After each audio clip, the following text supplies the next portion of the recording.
So hello guys, আসসালামু আলাইকুম। আজকে যে ভিডিও নিয়ে যাচ্ছি কীভাবে আপনারা ফিফা ওয়ার্ল্ড কাপ 2026 সালে কীভাবে লাইভ দেখবেন কোনো প্রকার টাকা ছাড়া এবং ফ্রিতে দেখবেন। তো ভিডিও শুরু করা যাক। আমি সিংহজি ভিডিওটি ভালো লাগলে সাবস্ক্রাইব দিয়ে পাশে থাকবেন। তো ভিডিও শুরু করা যাক।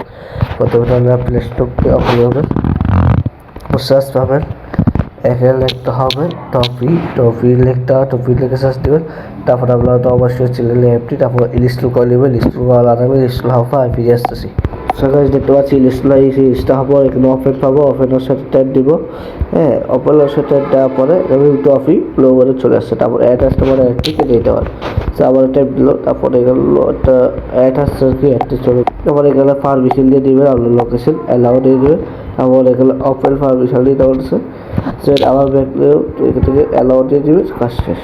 এরপর হচ্ছে ভিউ অল লাইভ স্পোর্টস, এই ওয়েবসাইটটা দিয়ে দেওয়ার পর দেখতে পাচ্ছি আমি এখানে মনে করেন যে যেগুলো খেলা দেখাচ্ছে ফিফা, হ্যাঁ এগুলো কাতার, ব্রাজিল। তো আমি এখানে বলো সোলিয়া ফেসটা দিল।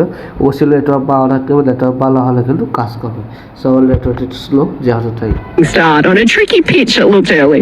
Yeah, no, I think not just today, but তো আশা করি বুঝতে পারছেন কীভাবে দেখতে হয়। তো আপনারা একটা কাজ করতে হয়, 99 টাকা দিয়ে আপনারা একটা প্যাক কিনতে পারেন, সেই প্যাকের মাধ্যমে দেখতে হবে। আর অবশ্যই সতর্কবার্তা এখানে কিন্তু আটবাটি অ্যাপস বের হয়েছে, যেটি মাধ্যমে আপনারা করতে হতে পারে। তো আশা করি বুঝতে পারছেন। ভিডিওটি ভালো লাগলে ভিডিওটি অবশ্যই লাইক দিবেন, সাবস্ক্রাইব করবেন, সাবস্ক্রাইব দিয়ে পাশে থাকবেন। আসসালামু আলাইকুম।